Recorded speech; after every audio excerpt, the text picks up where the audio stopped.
उनका तो दिया बुझा हुआ था, इसलिए उन्होंने ऐसा व्यवहार किया, लेकिन उनको देखकर मैंने अपना दिया बुझाया। फिर मैं घर गई, मैंने गलत व्यवहार किया, मुझे देखकर घर में किसी अपने ने अपना दिया बुझाया, और धीरे धीरे सारे दिए बुझ गए और सृष्टि पर अंधकार आ गया।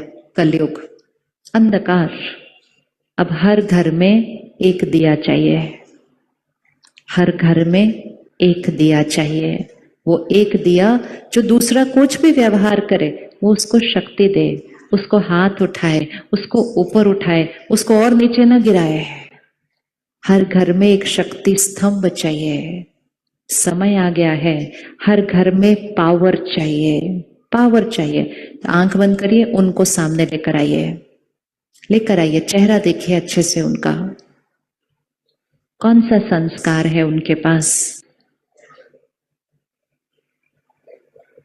अब हमने दुआ देनी है।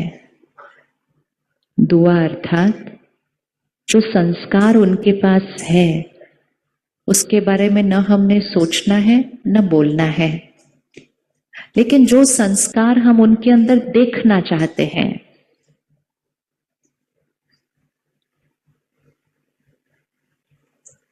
अब उनको दुआ दीजिए। आप सब मन में इसको रिपीट करेंगे।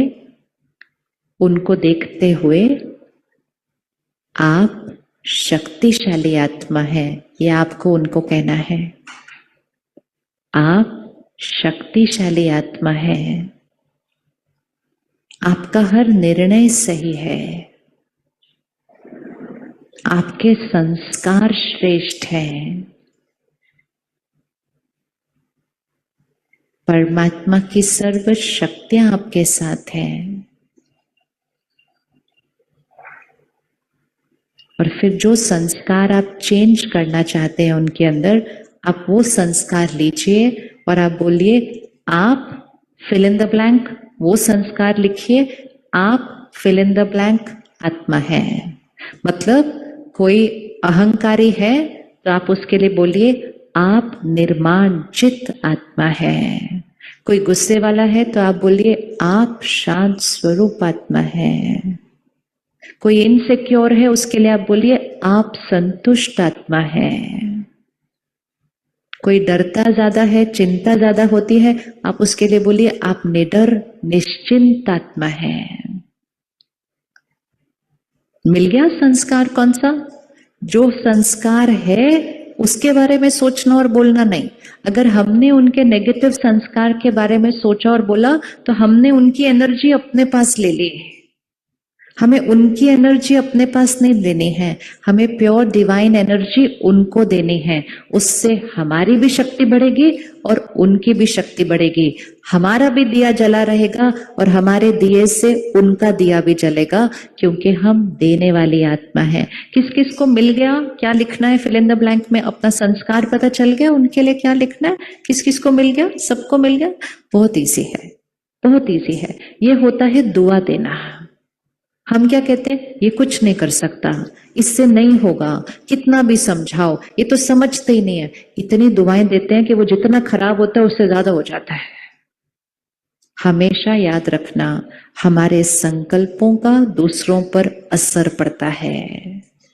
ध्यान से सोचना और बोलना चाहिए, क्योंकि जो हम सोच रहे हैं और बोल रहे हैं, पहले वो हमारी शक्ति को या तो घटा रहा है या बढ़ा रहा है, और फिर जाकर उनके ऊपर बढ़ा रहा है या घटा रहा है। जो दिख रहा है वो नहीं बोलना, जो देखना चाहते हैं वो बोलना है। ये अभी फूल है, थोड़ा सा मुरझा गया। कितना मुरझाया? 10%। 90% अच्छा ही अभी है।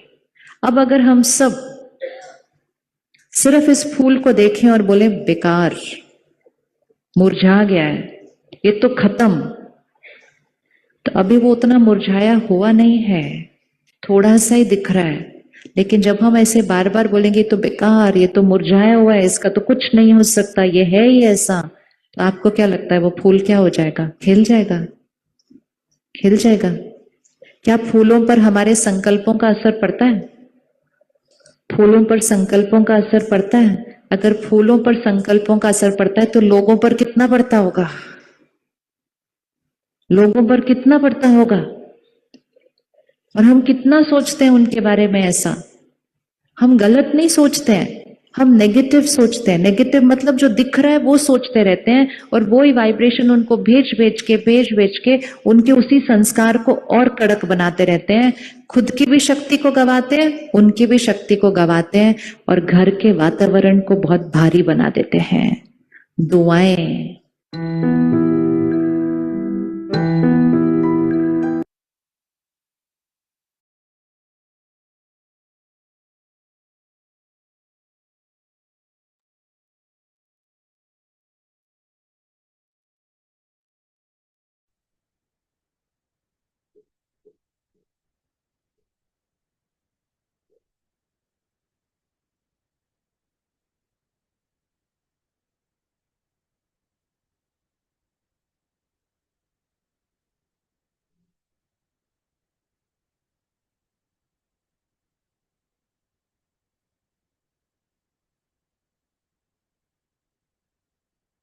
यस, बहुत बढ़िया मेडिटेशन हुआ है ना।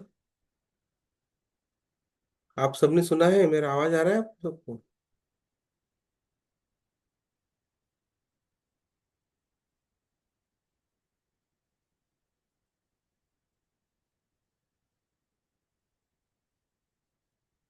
यस, मेरी आवाज आ रही है आप तक?